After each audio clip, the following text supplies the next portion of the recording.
Coming up on Sports Weekly, we had a big-time battle in softball between Aquinas and Cajon in the playoffs, and it came down to the final swing of the bat. Plus, baseball action as well in the playoffs. San Bernardino is moving on. We'll check in with the Cardinals. Plus, the CIF swim finals taking place. We had a couple swimmers from the city of San Bernardino in action.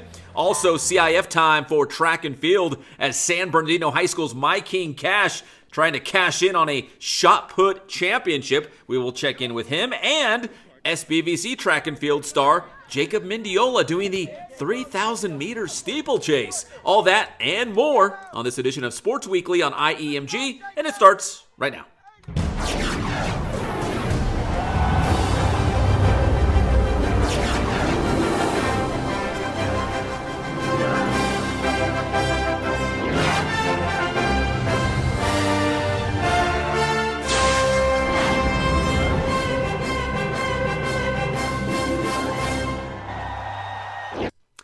And greetings, everyone. Welcome to Sports Weekly on IEMG. This is a very busy and action-packed show. This is a great time of the year because it's playoff time. We're going to jump right into it with some highlights from the Diamond. None bigger than Cajon versus Aquinas. As soon as the playoff brackets came out in Division III, we knew this was going to be a good one between these in-town rivals. Head coach Lenny Durand and the Falcons on the left, Lee Haynes and the Cowgirls on the right. First round in D3, and it was a great pitching matchup.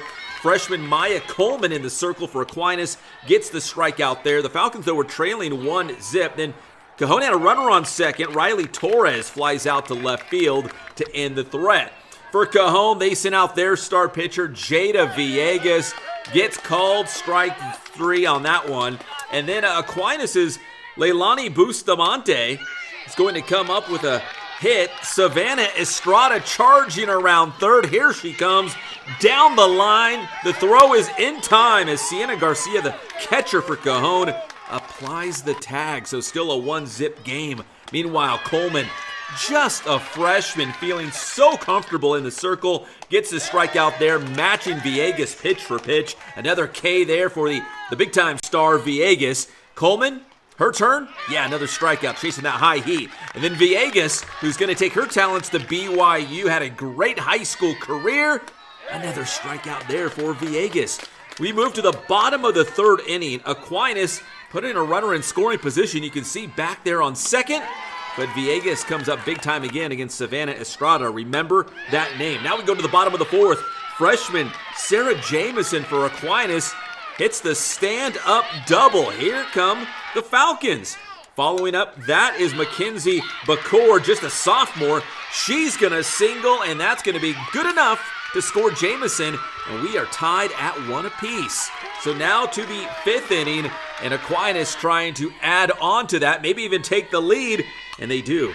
Sophomore Amani McField goes deep to center field. It's off the outfielder's glove and over the fence. That is a solo home run, and that gives Aquinas the lead. Big-time celebration by the Falcons as they go up 2-1 on the McField home run. So to the top of the sixth, Cajon, they get a couple runners on base. Isabel Ravello will bring home the tying run. So this game is not done yet. The Cowgirls get the tying run. We're tied at 2 apiece. To the bottom of the seventh, still tied 2-2. McField with the base hit. And that'll send a runner all the way to third. Aquinas loads up the bases in the bottom of the seventh. So the equivalent of the bottom of the ninth, that would bring up, I told you, remember her name. Bases loaded for Savannah Estrada. And with one swing of the bat, this game is over. The walk-off grand slam. You don't see many of those. The walk-off grand slam by Estrada as Aquinas wins 6-2 in the first round of the Division III playoffs, and they keep their undefeated record intact, 28-0 on the season for Aquinas. They will move on to the second round, and they will take on Santa Fe. Congratulations to the Aquinas Falcons. Now to Division 6, we had San Gorgonio in action. They opened things up at home in a wild card game against Nordhoff, And Sanji rolling along in this one. They would win it by a final of 11-0. But they win their wild card game only to punch their ticket to the first round in a tough road game against Ganesha. And that's where they would see their season come to a close as they would lose 12-0 to the Giants. But a great season for San Gorgonio. And a shout out to head coach Roy Ditto, calling it a career after 16 years as the head coach at San Gorgonio. Had some really great teams, really great seasons, including this year. Congratulations to Sanji on that wild card win and to make it into the first round of the D6 playoffs. All right, that's softball. Let's talk a little bit of baseball as well. And a big shout out to, well, we're going back to Aquinas, the Aquinas Falcons. Bradley Gilbert getting the win as Aquinas won their first ever Division I playoff game in baseball. They defeated Pacifica from Garden Grove by a final score of 7-2, and that also gave head coach Mike Carpentier his 100th career win at Aquinas. So now they will move on to the second round in Division I, and they will take on Notre Dame on the road in Sherman Oaks. Another tough game in Division I. All right, let's go to Division 8 baseball. San Bernardino taking on Noli Indian in this one, and it was a lot of Cardinals from the very start. Juan Silva, the pop-up, and Alex de la Paz comes home with a Cardinals run. This is in the second inning.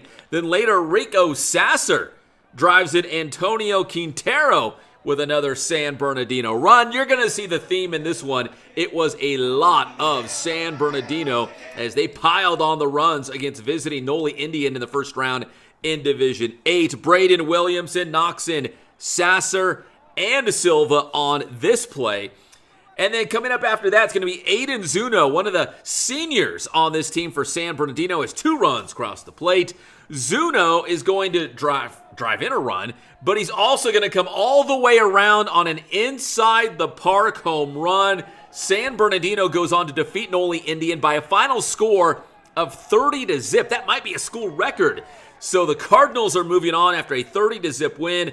They will play Rancho Alamitos at home in the second round in Division 8. And if that wasn't great enough, well, Arroyo Valley, also in Division 8, they beat Calvary Baptist by a score of 27-3. It sounds like football scores. So the Hawks move on to the second round in Division 8 as well. San Bernardino and Arroyo Valley are on opposite sides of the bracket in Division 8. So if they ever played each other in this playoff run, it would be in the finals, and that would be great. All right, we come back here on Sports Weekly on IEMG. We're going to hit the pool. We're going to hear from Pacific Star Connor McAleer. Arroyo Valley had a couple swimmers as well at the CIF finals, and some track and field with Mike King Cash from San Bernardino. That's next here on Sports Weekly on IEMG.